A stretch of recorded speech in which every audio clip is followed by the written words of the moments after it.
जय श्री कृष्णा। आप सब कैसे हो? आइए 2 लाइन कीर्तन करते हैं, फिर भगवान श्री कृष्ण और अर्जुन के जो संवाद हैं वो द्वितीय अध्याय में हम सुनेंगे।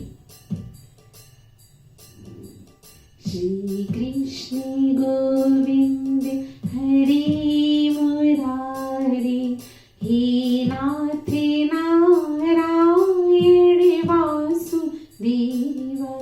श्री कृष्ण गोविंद हरि मुरारी, हे नाथ नारायण वासुदेव। आइए दूसरा अध्याय सुने। अथ द्वितीय अध्याय।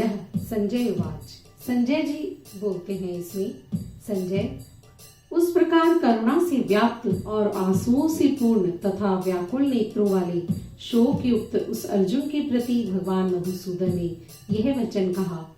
श्री भगवान उवाच। अब भगवान क्या कहते हैं? श्री भगवान बोले, हे अर्जुन, तुझे इस असमय में यह मोह किस हेतु से प्राप्त हुआ है? क्योंकि न तो यह श्रेष्ठ पुरुषों द्वारा आचरित है, न स्वर्ग को देने वाला है और न कीर्ति को करने वाला ही है। जैसा कि प्रथम अध्याय में हमने पढ़ा सुना कि अर्जुन जो है भगवान श्री कृष्ण से बोलते हैं कि मैं ये युद्ध नहीं लड़ना चाहता अपने बंधु बांधवों के सामने, कैसे मैं इस युद्ध को करूंगा। तो इस पर भगवान श्री कृष्ण अर्जुन को समझा रहे हैं कि ये ऐसा मोह, ऐसे विचार तेरे मन में कैसे आए, क्योंकि ये तो श्रेष्ठ पुरुषों के लक्षण नहीं है, क्योंकि ये ना स्वर्ग देने वाला है और ना ही कीर्ति को प्रदान करने वाला है। आगे सुनिए। इसलिए हे अर्जुन, नपुंसकता को मत प्राप्त हो, तुझमें यह उचित नहीं जान पड़ती। हे परंतप, हृदय की तुच्छ दुर्बलता को त्याग कर युद्ध के लिए खड़ा हो जा। अपने दुर्बल मन को, अपने मन में जो दुर्बलता है उसको दूर करके युद्ध के लिए खड़ा हो जा। भगवान श्री कृष्ण ने अर्जुन से यह कहा। अर्जुन उवाच। अब अर्जुन क्या कहते हैं? अर्जुन बोले, हे मधुसूदन, मैं रणभूमि में किस प्रकार बाणों से भीष्म पितामह और द्रोणाचार्य के विरुद्ध लड़ूंगा, क्योंकि हे हरिसूदन, वे दोनों ही पूजनीय हैं। अब गुरु द्रोणाचार्य और भीष्म पितामह दोनों ही मेरे पूजनीय हैं, मैं कैसे उनके सामने युद्ध लड़ूंगा। अर्जुन भगवान श्री कृष्ण से अपने विचार बता रहे हैं। इसलिए इन महानुभाव गुरुजनों को ना मारकर मैं इस लोक में भिक्षा का अन्न भी खाना कल्याणकारक समझता हूँ, क्योंकि गुरुजनों को मारकर भी इस लोक में रुधिर से सने हुए अर्थ और काम रूप भोगों को ही तो भोगूंगा। अर्जुन भगवान श्री कृष्ण को ये बोल रहे हैं कि अपने गुरुजनों को मारकर इस लोक में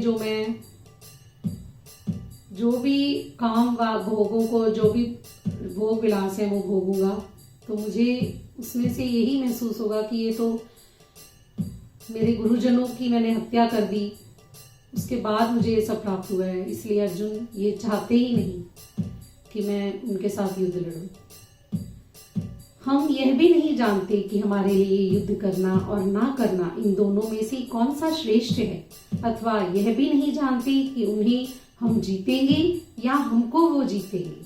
और जिनको मारकर हम जीना भी नहीं चाहते, वे ही हमारे आत्मीय धृतराष्ट्र के पुत्र हमारे मुकाबले में खड़े हैं। अब अर्जुन फिर बोल रहे हैं कि मैं तो हम तो ये जानते ही नहीं कि कौन जीतेगा, हम जीतेंगे या वो जीतेंगे। तो अर्जुन बड़े असमंजस में पड़े हुए हैं। इसलिए कायरता रूप दोष से उपहत हुए स्वभाव वाला तथा धर्म के विषय में मोहित चित्त हुआ मैं आपसे पूछता हूँ कि जो साधन निश्चित कल्याणकारक हो वह मेरे लिए कहिए, क्योंकि मैं आपका शिष्य हूँ, इसलिए आपके शरण हुए मुझको शिक्षा दीजिए। अब अर्जुन भगवान श्री कृष्ण को बोलते हैं कि मैं आपका शिष्य हूँ, मुझे अब शिक्षा दीजिए कि मुझे क्या करना चाहिए। क्योंकि भूमि में निष्कंटक धन धान्य संपन्न राज्य को और देवताओं के स्वामी पने को प्राप्त होकर भी मैं उस उपाय को नहीं देखता हूँ जो मेरी इंद्रियों के सुखाने वाले शोक को दूर कर सके।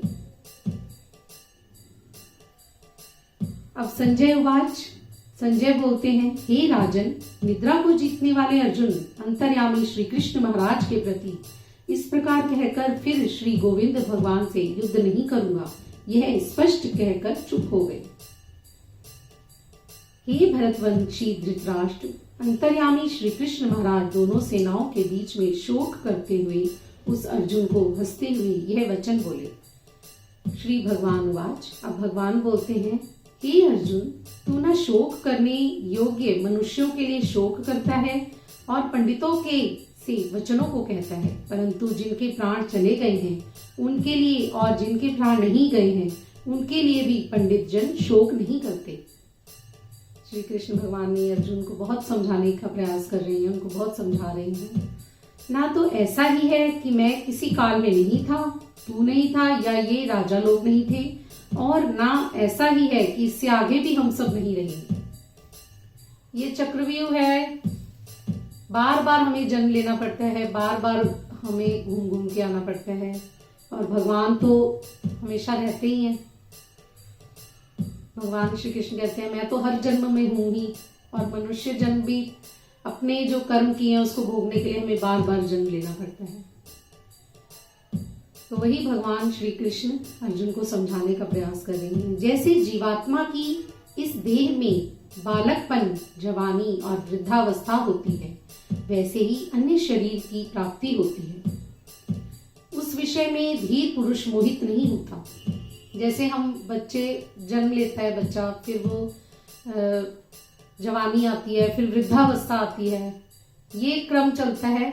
वैसे ही हमें एक जब हम जन्म भोग लेते हैं, मृत्यु के बाद हमें फिर दूसरा जन्म मिल जाता है। तो यही भगवान श्री कृष्ण अर्जुन को समझाने का प्रयास कर रहे हैं। हे कुंती पुत्र, सर्दी, गर्मी, सुख दुख को देने वाले इंद्रिय और विषयों के संयोग से तो उत्पत्ति विनाशशील और अनित्य है, इसलिए हे भारत, उनको तू सहन कर। क्योंकि हे पुरुष श्रेष्ठ, दुख सुख को समान समझने वाले जिस धीर पुरुष को ये इंद्रिय और विषयों के संयोग व्याकुल नहीं करते, वह मोक्ष के योग्य होता है। असत वस्तु की तो सत्ता नहीं है और सत्य का अभाव नहीं है। इस प्रकार इन दोनों का ही तत्व ज्ञानी पुरुषों द्वारा देखा गया है। नाश रहित तो तू उसको जान जिससे यह संपूर्ण जगत दृश्य वर्ग व्याप्त है। इस अविनाशी का विनाश करने में कोई भी समर्थ नहीं है। इस नाश रहित अप्रमेय नित्य स्वरूप जीवात्मा के ये सब शरीर नाशवान कहे गए हैं। इसलिए ही भरतवंशी अर्जुन, तू युद्ध कर। जो इस आत्मा को मारने वाला समझता है तथा जो इसे मरा मानता है, वे दोनों ही नहीं जानते, क्योंकि यह आत्मा वास्तव में न तो किसी को मारता है और न किसी के द्वारा मारा जाता है। आत्मा हमारी अमर है, उसको कोई नहीं मार सकता। शरीर हमारे बार बार बदलते रहते हैं। तो अर्जुन को भगवान श्री कृष्ण यही समझाने का प्रयास कर रहे हैं। यह आत्मा किसी काल में भी न तो जन्मता है, न मरता ही है, तथा न यह उत्पन्न होकर फिर होने वाला ही है, क्योंकि यह अजन्मा, नित्य, सनातन और पुरातन है। शरीर के मारे जाने पर भी यह नहीं मारा जाता। हे पृथापुत्र अर्जुन, जो पुरुष इस आत्मा को नाश रहित, नित्य, अजन्मा और अव्यय जानता है, वह पुरुष कैसे किसको मरवाता है और कैसे किसको मारता है। यहाँ तक आज हम पढ़ेंगे। 21 श्लोक में है दूसरे अध्याय के। आशा है आपको जितना भी मैंने अभी इसका अनुवाद किया वो स्पष्ट रूप से समझ आया होगा। बाकी का हम कल आगे के जो श्लोक हैं दूसरे अध्याय के, वो उनका अनुवाद सुनेंगे। धन्यवाद। जय श्री कृष्णा।